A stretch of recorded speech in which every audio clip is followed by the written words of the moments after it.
Il y a maintenant près de 30 ans, je voulais comprendre le bloc lombaire, et Antoine, qui était à l'époque assistant, m'a emmené dans les sous-sols de la faculté de médecine de Lille, où il est professeur d'anatomie et anesthésiste, pour me sortir d'un congélateur une pièce anatomique, et on s'est plus quitté, Antoine. Mon ami Antoine, c'est un plaisir que tu nous éclaires sur l'anatomie de la main, et peut-être dans quelques années, l'anesthésiste reprendra la main sur une technique qui est en train de faire couler beaucoup d'encre, qui est la wallante.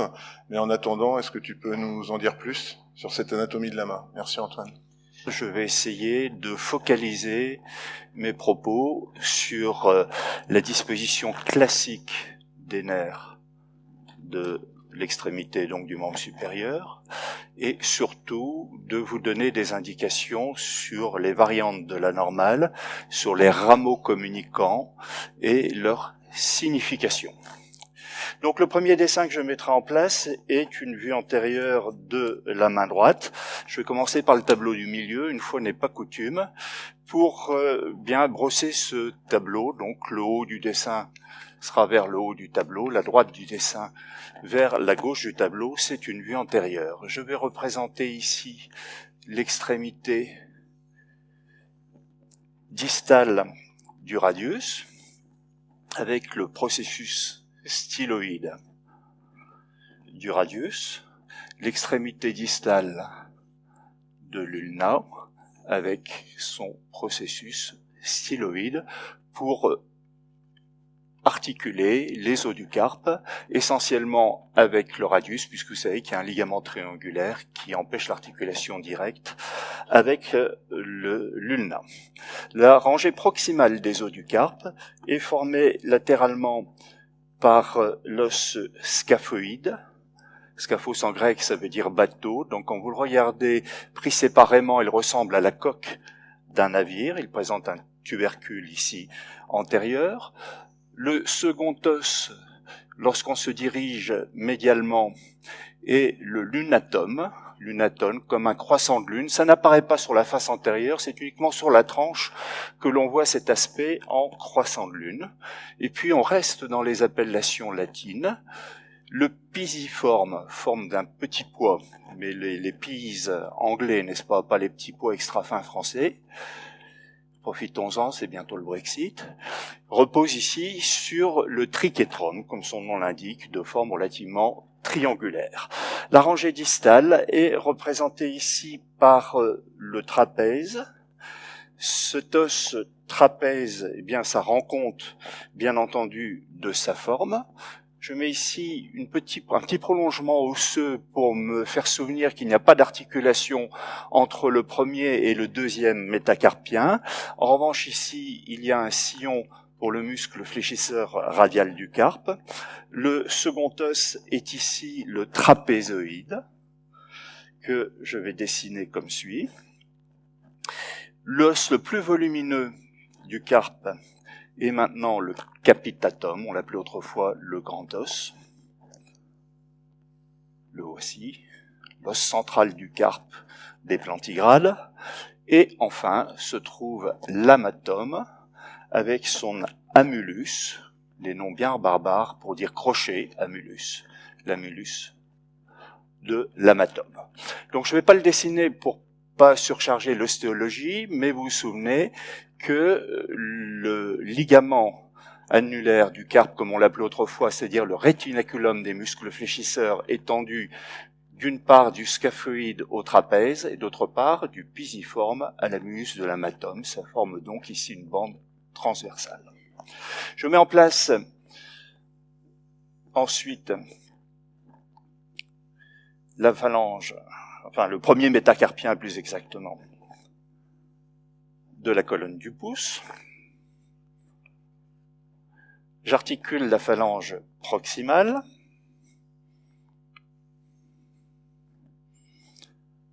Comme suit, et je mets en place la phalange distale. Ce qui va me permettre dans un instant de passer au doigt long et de prendre en quelque sorte ici mes repères, autrement dit, de positionner d'une part la première ligne courbe sur laquelle aboutiront les métacarpiens, la deuxième ligne courbe pour la phalange proximale, la phalange intermédiaire et la phalange distale. Les repères sont pris, maintenant il suffit d'y aller et d'essayer de gagner un petit peu de temps. Donc, vous vous souvenez la formule magique, ACABA, A, C, A, B, A. Autrement dit, le premier métacarpien s'articule uniquement avec le trapèze. Le deuxième métacarpien s'articule ici avec le trapèze, le trapézoïde et le capitatum. Le troisième métacarpien, à nouveau la lettre A, il ne s'articule qu'avec le capitatum.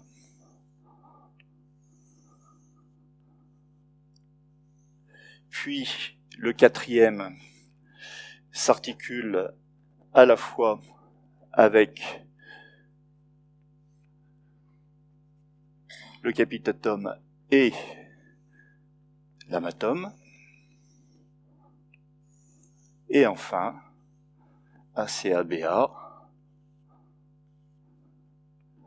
le cinquième métacarpien uniquement avec ici l'amatum. Je positionne rapidement, c'est le dessin qui sera le plus long, le plus fastidieux, mais il est un petit peu indispensable à mon sens de planter le décor, et comme vous le savez, le décor en anatomie, c'est l'ostéologie. Tant qu'on n'a pas mis en place les os, on ne sait pas très bien où on se trouve. Les autres dessins, rassurez-vous, prendront moins de temps et permettront peut-être plus facilement de mémoriser les choses d'ailleurs, puisque les dessins seront plus simples.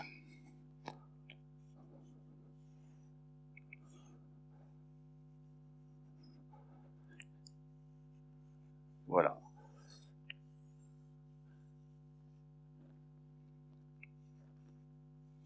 On y est.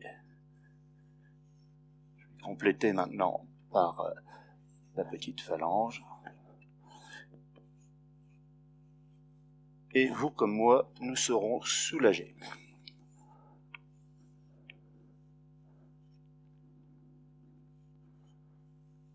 Voilà.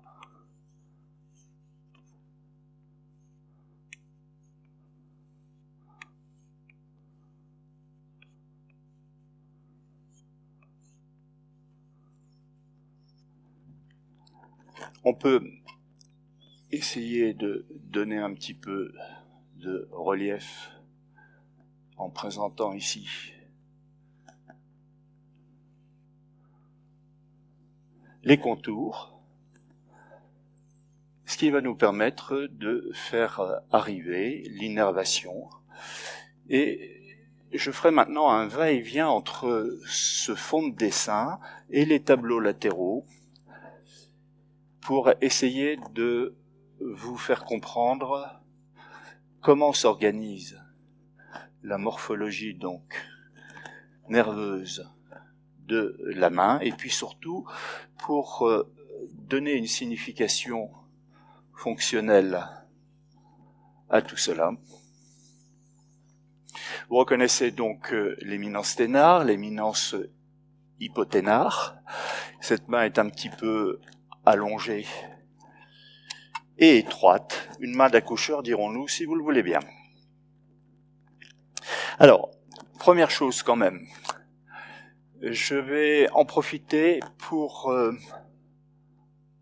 cerner en couleur rouge, puisque sur ce dessin principal, je n'utiliserai pas la couleur rouge, puisque je ne mettrai pas de vaisseau.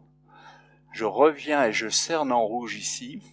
Pourquoi ? Parce que les deux os de l'avant-bras, le radius et l'ulna d'une part, puis le trapèze et le lunatum, du point de vue de leur innervation, dépendent du nerf interosseux, palmaire ou le nerf interosseux, antérieur, donc branche du nerf médian. Les autres œufs du carpe, c'est un petit peu plus complexe, ils reçoivent des rameaux de voisinage, mais là c'est assez clair pour l'ensemble des auteurs. La deuxième chose, c'est de donner aussi le repérage des territoires radiculaires de structures osseuses. Ces territoires radiculaires, du côté du pouce, du pôle radial, lorsqu'on arrive dans la région du poignet, c'est la racine C7. À l'extrémité du pouce, c'est C6, C7. La colonne de l'index et la première commissure, c'est C7, C8. Les doigts longs, à l'exception du petit doigt, c'est C7, C8, T1, sans qu'on puisse facilement faire la part des choses.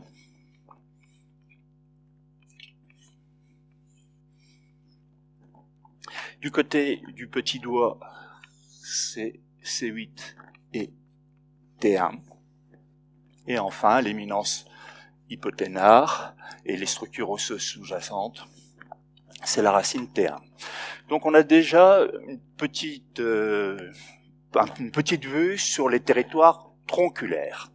Ces territoires tronculaires, avant de faire venir les nerfs, il faut bien entendu parler des troncs nerveux, de la constitution des troncs nerveux à partir des racines, et je vais remonter vers le plexus brachial pour faire un petit dessin que la plupart d'entre vous connaissent parce que j'ai déjà eu l'occasion de le présenter ici même. C'est la systématisation la plus simplifiée possible, C5, C6, C7, C8 et T1 du plexus brachial. On se pose en vue latérale et je vois l'émergence des racines. Et là, le plexus brachial, on peut le transformer quasiment en une structure symétrique. Du côté antérieur, des muscles qui seront plutôt impliqués dans la flexion et la pronation. C'est ici le musculo-cutané. Du côté dorsal, c'est ici le nerf axillaire avec un mouvement opposé. C6, C7, C8 et souvent T1. C'est le nerf médian pour la flexion. Le nerf principal de l'extension du membre supérieur, c'est le nerf radial. Le nerf ulnaire qui ajoute une inclinaison ulnaire à un petit degré de flexion est évidemment sur ce versant-là. Et je vais mettre en place en pointillé le cutané médial de l'avant-bras et le cutané médial du bras. Je les mets en pointillé parce que ce sont des nerfs purement sensitifs. Impossible donc de parler des nerfs de la main sans dire un petit mot de leur origine, et c'est la manière la plus simple que j'ai trouvé pour le faire. Eh bien, les nerfs dont nous allons parler, pour l'extrémité du membre supérieur, c'est le nerf médian, le nerf radial et le nerf ulnaire. Les racines C5, C6 vont envoyer par l'intermédiaire de C6 ici à la fois au nerf radial et au nerf médian des fibres, mais le musculo-cutané et l'axillaire, bien entendu, n'atteignent pas ordinairement l'extrémité du membre supérieur. Allons-y pour la mise en place. Le rameau, la branche superficielle, le rameau superficiel du nerf radial va venir ici longer la styloïde, le processus styloïde du radius et se diriger vers l'extrémité de la colonne du pouce. Le nerf médian, comme son nom l'indique, va présenter une situation ici quasiment médiane. Il va passer sous le réticulum des fléchisseurs. Encore une fois, je ne le fais pas figurer ici, mais voilà son passage à ce niveau. Il va donner des rameaux qui vont se diriger ici vers la colonne du pouce pour aller à la fois du côté médial et du côté latéral ici de la colonne du pouce. Et puis on aura cette disposition classique du nerf médian qui va envoyer ses rameaux en direction des doigts longs, se diviser avant la commissure ici digitale pour accompagner les structures osseuses. Entre deux, bien entendu, il y aura un rameau ici pour le bord radial de la main. Ce que je vous représente dans un premier temps, c'est la disposition la plus habituelle, celle qui va faire en sorte que le nerf médian ira jusqu'au bord radial du quatrième doigt. Il nous reste le nerf ulnaire. Je mets en place d'abord le rameau superficiel du nerf ulnaire. Il ne passe donc pas dans le canal dit de Guyon, comme on l'appelait autrefois. Il va se ramifier ici au niveau, j'aurais dû faire remonter, ma commissure un peu plus haut. On n'est jamais trop attentif.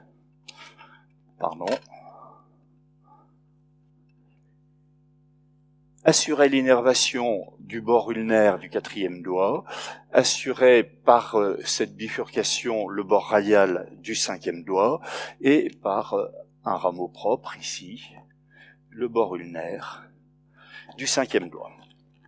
Le rameau profond du nerf ulnaire, lui, va s'en aller dans le canal de Guyon, et pour simplifier la clarté du dessin, je vais le représenter peut-être un petit peu plus bas qu'il n'est ordinairement.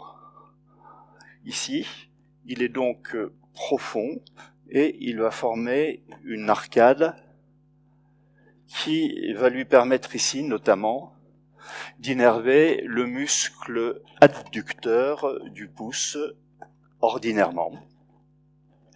Voilà pour la disposition la plus habituelle. Il revient maintenant, avant d'aborder les variations bien entendu des territoires sensitifs, il me revient maintenant la tâche de vous expliquer ce qui constitue des rameaux communicants.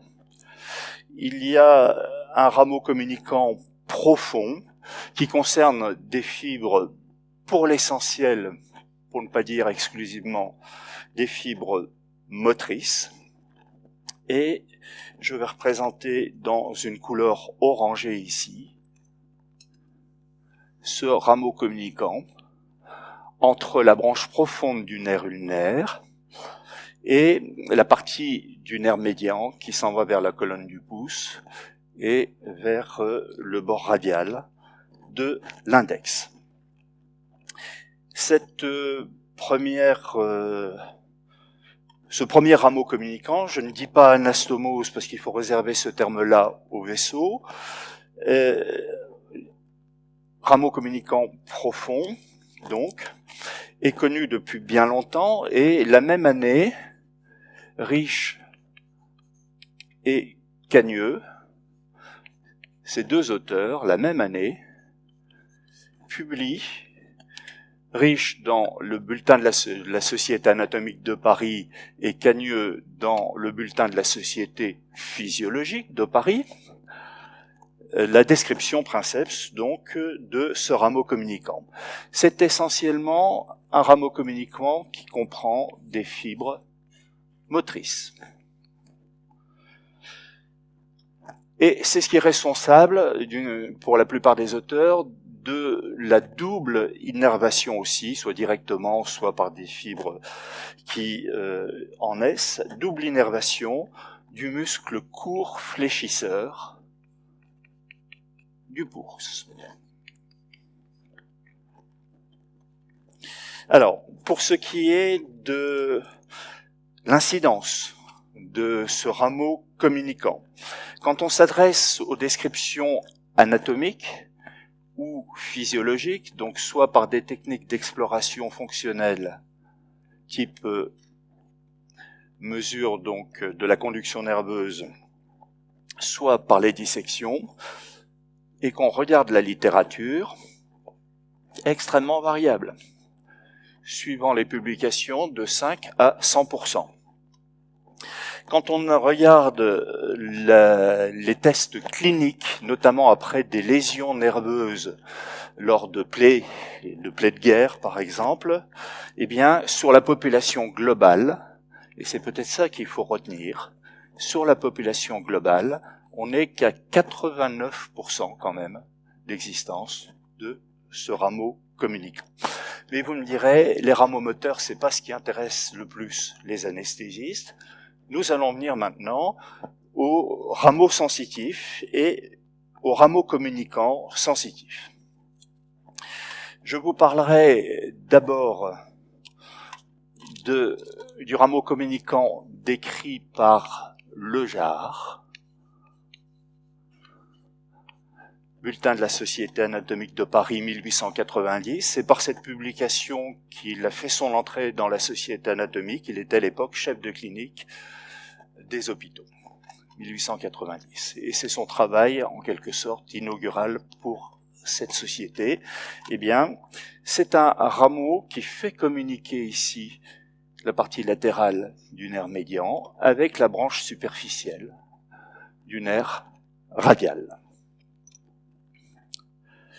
La plus connue, la plus discutée des anastomoses, comme on le disait autrefois, c'est-à-dire le plus connu des rameaux communicants, est maintenant disposé entre le nerf ulnaire et le nerf médian. Et cette disposition peut être à un niveau variable. Je vais représenter telle qu'elle est le plus souvent décrite. Ici, entre le nerf ulnaire et le nerf médian qui se rend à la troisième commissure. Le rameau du nerf médian qui se rend à la troisième commissure. Je veux parler ici donc de ce qui avait été décrit à la fois par Berrettini. Alors ne cherchez pas sur PubMed, vous ne trouverez pas. Berrettini était un anatomiste, mais surtout intéressé par l'anatomie des formes du corps humain, et son traité, un traité italien du XVIIIe siècle, a porté sur de l'anatomie à l'usage des artistes. C'est donc 1741 où on retrouve la première figuration de ce rameau communicant, mais le texte, évidemment, ne rend compte d'aucune implication clinique et ne le décrit même pas. Ensuite, et j'en profite, ce rameau communicant donc de Berrettini a fait l'objet d'une description plus précise, description en 4 types. Et la classification des types, je ne vais pas vous la détailler, elle est fonction de la distance par rapport au ligament annulaire et également du nombre de rameaux constitutifs. Cette classification en 4 types, c'est une publication de 1991 de Ferrari, ça c'est pas difficile à retenir, je pense, pour les anesthésistes, c'est encore plus facile pour les chirurgiens, et de Gilbert. 1991. Pour ce qui est de l'incidence, donc la fréquence,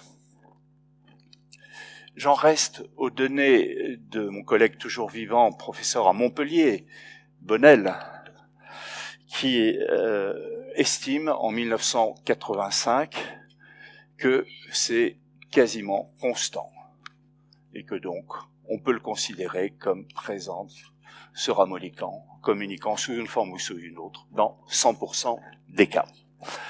Encore quelques petites choses à ajouter sur le commentaire direct de ce premier dessin. Vous voyez, ça commence à se charger, mais il faut que je sois un petit peu économe en tableau. Je ne peux pas passer sous silence les travaux de Hartmann. Hartmann était prosecteur à la faculté de médecine de Paris et il publie dans les bulletins de la Société anatomique en 1887 et 1888 sur les rapports entre les nerfs et les vaisseaux de la main. Il décrit donc dans son travail de 1887 une disposition dite en boutonnière.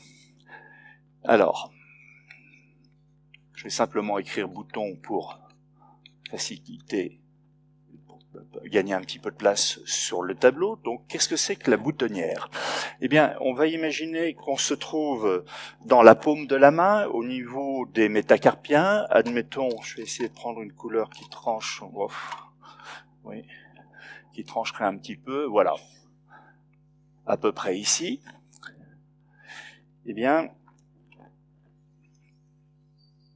entre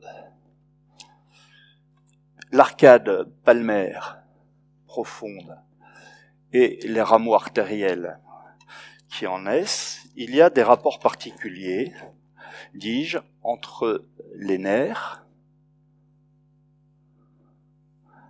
et les vaisseaux. Et ce qu'il appelle boutonnière, c'est cette disposition où l'artère traverse une division du nerf avant que celui-ci se reconstitue.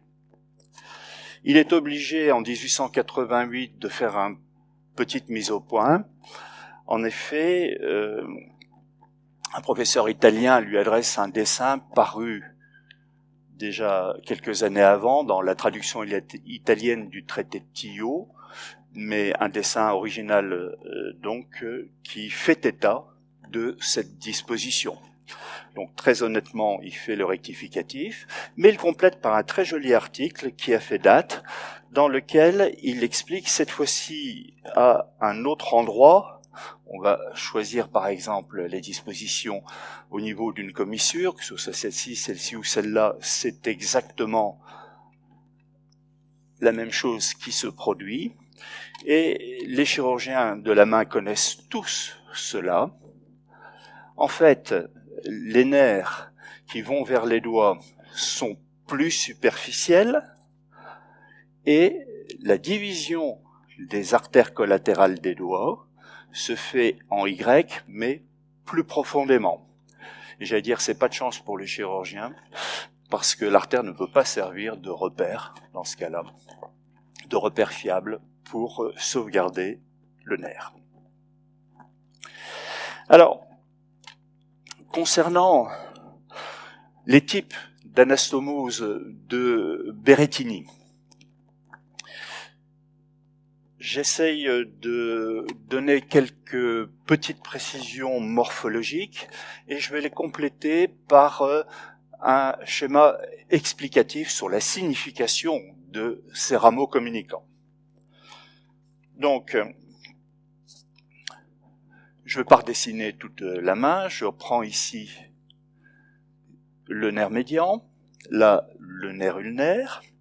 Le type le plus fréquent, c'est quoi? C'est ici des neurofibres qui se détachent du nerf médian et qui s'en vont rejoindre obliquement le nerf ulnaire. Mais on décrit, et donc ici on a la division pour les nerfs digitaux, mais on décrit évidemment la disposition inverse. Autrement dit, les fibres semblent se détacher du nerf ulnaire pour aller rejoindre le nerf médian. J'en profite pour tout de suite donner une disposition particulière qui fait partie donc des 4 types là de classification. C'est lorsque chacun des 2 nerfs va fournir en fait des ramifications qui vont elles-mêmes avoir un aspect ramifié, une sorte, non pas de plexus, mais de ramification intermédiaire. Voilà ce qui permet de comprendre donc, sans rentrer dans le détail ni la fréquence de la classification de Ferrari. Alors, qu'est-ce que ça veut dire du point de vue de la signification? C'est peut-être ça le message qu'il faudra retenir en dehors de l'aspect topographique apporté par le dessin principal. Eh bien, si je représente ici des niveaux métamériques dans le névrax, on va dire que ça c'est du système nerveux central, avec des niveaux métamériques A, B, C, etc. Je vais présenter un territoire périphérique et je vais vous donner plusieurs notions simultanément importantes à comprendre pour interpréter ces données morphologiques. Dès le départ, chaque niveau métamérique est raccordé à un territoire cible, périphérique. Dès le départ, c'est-à-dire très précocement, dès que les extrémités nerveuses pénètrent dans les masses mésenchymateuses, c'est-à-dire le mésoblast, et il y a des phénomènes d'induction, les extrémités nerveuses vont induire par des mécanismes physico-chimiques, et bien sûr tout ça est contrôlé aussi génétiquement, maintenant on le sait, vont induire des proliférations cellulaires et des différenciations aussi des cellules constituantes. Eh bien, pour essayer de simplifier les choses, mais pour rendre compte quand même ici du fait que les traits que je vais représenter, en fait, ce sont pas des traits simples, mais c'est un ensemble de neurofibres qui sont raccordées entre elles pour former ce qu'on appelle un nerf. Donc c'est pour ça que je mets ici plusieurs extrémités, je ne vais pas en mettre davantage, mais c'est pour que vous ayez en tête cela.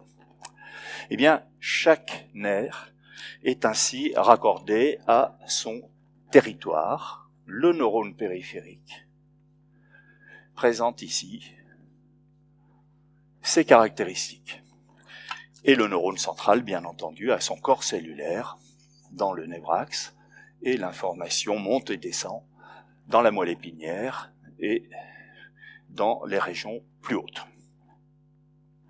Autrement dit, à un niveau métamérique correspond un territoire. Au cours du développement, il peut y avoir des phénomènes qui vont aboutir à ce que j'appellerais un partage de territoire. Partage de territoire. Vous voyez ici que deux métamères voisins vont se partager un territoire. Il y aura un territoire propre. Attention, si je mettais en place le métamère supérieur, il serait amputé aussi. Mais si je ne considère que deux territoires, eh bien, il y a une partie qui est propre à un métamère et une partie qui est commune. C'est ce que j'appelle le partage de territoire. Les rameaux communicants. Eh bien, les rameaux communicants, qu'est-ce que c'est? Ce sont des fibres qui vont sur une partie du trajet. Et parfois, ça va se produire à plusieurs niveaux successifs. Aller du groupe de fibres qui forment ici le tronc nerveux.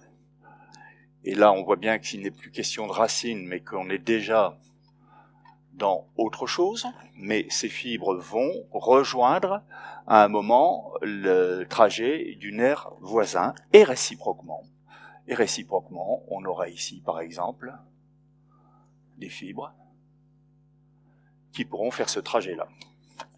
Eh bien, si vous imaginez par exemple qu'un bloc nerveux va être effectué à ce niveau-là et un autre à ce niveau-ci, alors pour que ça tranche, on va peut-être utiliser une autre couleur, voilà, on bloque. Eh bien, en dépit du bloc réussi de ces deux nerfs, on voit bien qu'il y a une possibilité de maintien d'un territoire, peu importe que ce soit celui-là ou celui-là, et de la même façon pour le nerf que j'ai figuré en orange. Ce qui explique que des blocs nerveux qui sont parfois tout à fait réussis, et cela c'est valable à n'importe quel niveau des nerfs périphériques, peuvent présenter un caractère incomplet, quelque chose qui échappe, alors que le bloc a été techniquement parfaitement exécuté. Je vais maintenant essayer de vous expliquer les variations sur les territoires d'innervation. Peut-être que, avant d'aller dans le détail, j'ai le temps de le faire. Je pense qu'il me reste le temps. J'ai pas pris ma montre, mais ça devrait aller. Je vais revenir à un dessin que vous connaissez là tous aussi, et ça va vous rappeler probablement des choses. C'est la coupe de l'embryon au stade de 3 feuillets. Cette coupe de l'embryon au stade de 3 feuillets, on a le feuillet ectoblastique, on a la corde dorsale qui va donner le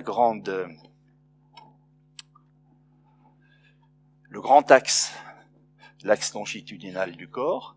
Ici, le feuillet entoblastique, futur dit tube digestif creux et quelques-unes de ses annexes. Et de part et d'autre de la corde dorsale, bon, maintenant, à la suite de l'invagination de l'ectoblaste, on pourra ici repérer le mésoblaste qui est en train de se segmenter. Et ça me permettra aussi là de connecter des choses que je vous dis maintenant à d'autres choses qui normalement ont été à un moment ou à un autre de vos études dites peut-être il y a très longtemps. Ce mésoblaste, il y a un premier type de segmentation, une segmentation primaire. Cette segmentation primaire, elle va correspondre à la formation des somites. Autrement dit, les somites vont ensuite se différencier en 2 parties principales. La partie sclérale, donc ce sont des scléros, dermos, myotomes. Scléro-dermo-myotome. Alors, revenons à ce premier dessin. On a un mésoblaste qui est para-axial, un mésoblaste intermédiaire et un mésoblaste latéral. Le mésoblaste latéral, réglons tout de suite son cas, mais ça a une importance évidemment pour les anesthésistes. Le feuillet ectoblastique s'accolant au feuillet mésoblastique va donner ici une somatopleure.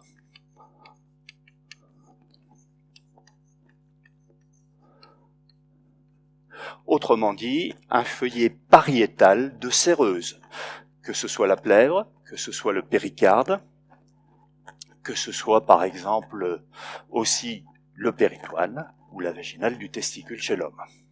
Le deuxième feuillet est formé ici par la réunion, l'accollement plus exactement, du feuillet entoblastique et du feuillet mésoblastique, après la division en 2 de ce feuillet, c'est la splanchnopleure.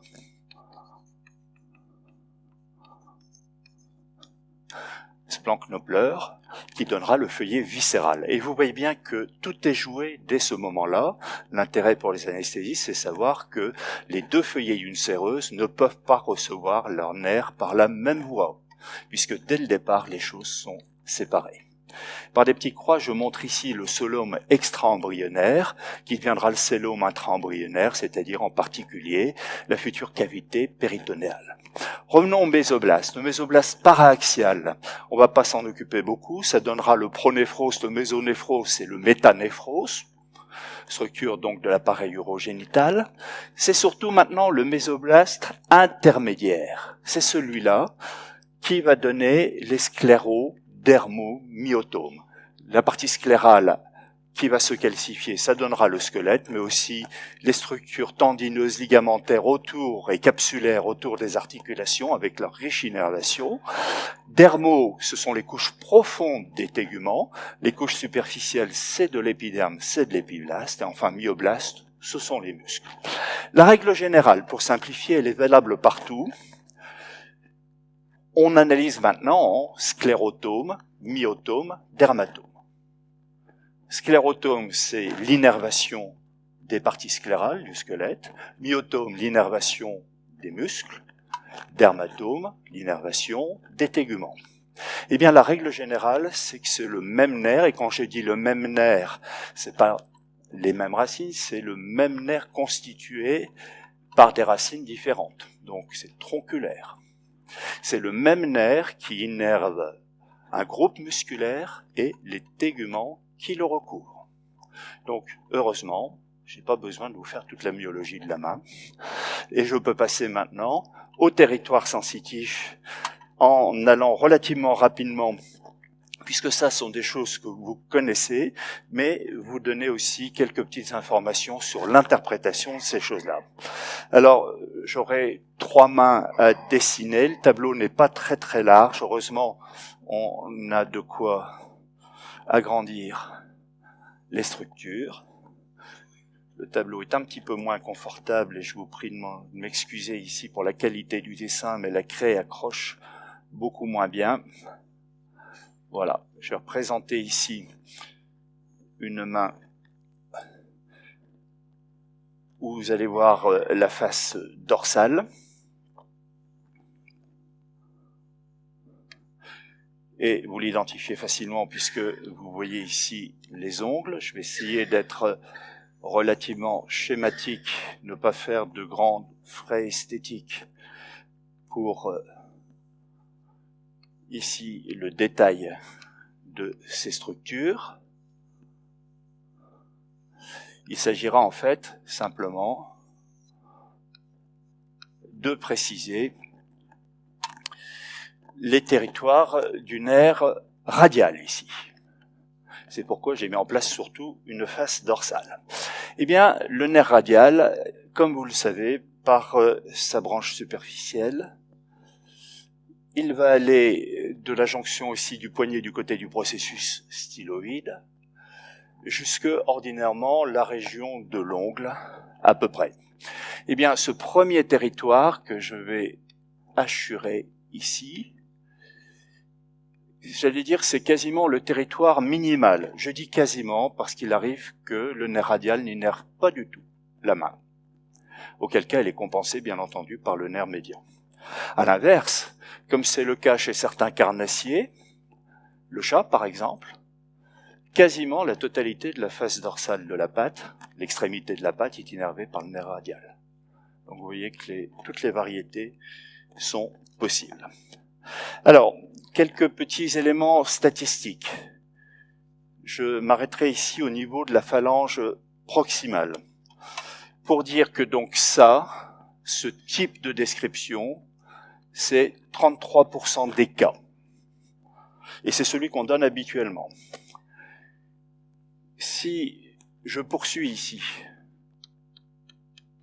et que j'additionne le territoire hachuré avec le territoire sur lequel je mets maintenant des petits points, eh bien l'ensemble des deux, je vais peut-être le faire comme ça pour que ce soit clair, ça plus ça égale 33% des cas aussi. Ça peut être plus étendu, ça peut aller jusqu'au milieu du 3e doigt, ou encore au milieu du 4e doigt sur la face dorsale.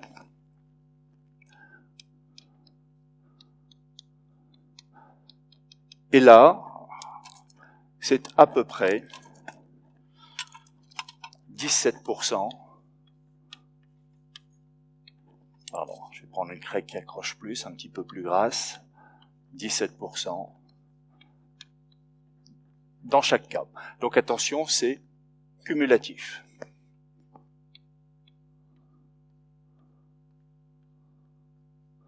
Voilà pour la variété. Je vais réduire heureusement à 3 dessins et on en aura quasiment fini, ou on en aura même fini ici. Le temps est écoulé. Je vais cette fois-ci rajouter une vue palmaire avec la première commissure, l'index, la deuxième commissure, le médius, la troisième commissure,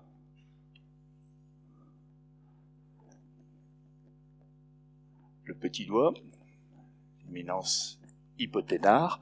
On est là donc dans une face palmaire et je vais utiliser ce même dessin pour présenter à la fois le territoire du nerf médian et le territoire du nerf ulnaire. Je choisis les craies grasses qui sont à ma disposition. Le territoire du nerf médian, eh bien, ordinairement, sur la face palmaire, vous le connaissez bien, au maximum. Il va habituellement ici jusqu'au milieu du 4e doigt.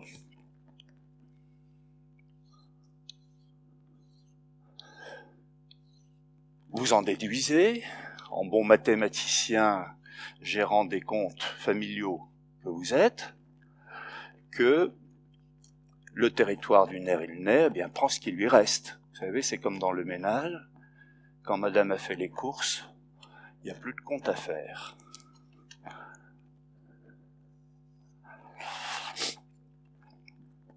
Eh bien, il y a ici le partage de territoire, comme je l'ai évoqué tout à l'heure, et c'est pourquoi je mets en pointillé ici, en montrant en hachuré le territoire propre respectif du nerf ulnaire et du nerf médian, et en rajoutant vers la ligne au pointillé, peut-être avec des petits points, l'augmentation du territoire du nerf ulnaire, qui va correspondre évidemment aussi à un recul du territoire médian. Alors les choses ne sont évidemment jamais aussi tranchées que cela, et cette notion de partage de territoire fait qu'il y a une sorte de recouvrement. C'est particulièrement vrai au niveau de la main où l'innervation est très très riche. C'est particulièrement vrai quand on regarde l'anatomie comparée. Eh bien, les métamères du cou, si vous regardez les métamères du cou au niveau du territoire cutané, par exemple, chez le macaque, eh bien, il n'y a pratiquement pas de territoire propre à chaque racine nerveuse. Chaque racine est recouverte par les voisines. Donc, il n'y a pas de territoire propre. Et c'est ça un petit peu la leçon qu'il fallait conserver de cela, et je fais le dernier dessin, et ça permettra peut-être de terminer là, qui est la face dorsale. C'est donc l'idée qu'il y a toujours une prise en charge, bien évidemment, d'un territoire qui ne serait pas pris en charge par le nerf habituel. Eh bien, il y a une suppléance assurée par le nerf le plus voisin. En l'occurrence ici, on voit bien la suppléance entre le médian et l'ulnaire, et c'est pourquoi j'ai voulu les porter sur le même schéma. Donc, il reste à mettre en place ici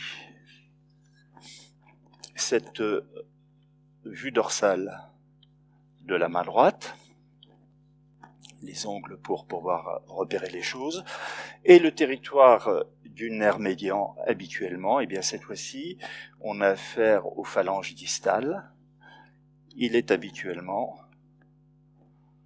cantonné ici, dans les limites du trait que je vous indique ici. Donc du côté de la pulpe, on voit forcément le pouce un petit peu d'une manière oblique par rapport aux autres doigts lorsqu'on l'écarte. Anaxagore avait dit quelques siècles avant notre ère, l'homme est intelligent parce qu'il a une main. J'espère que l'anesthésiste va maintenant être plus instruit et à terme plus intelligent. Je vous remercie.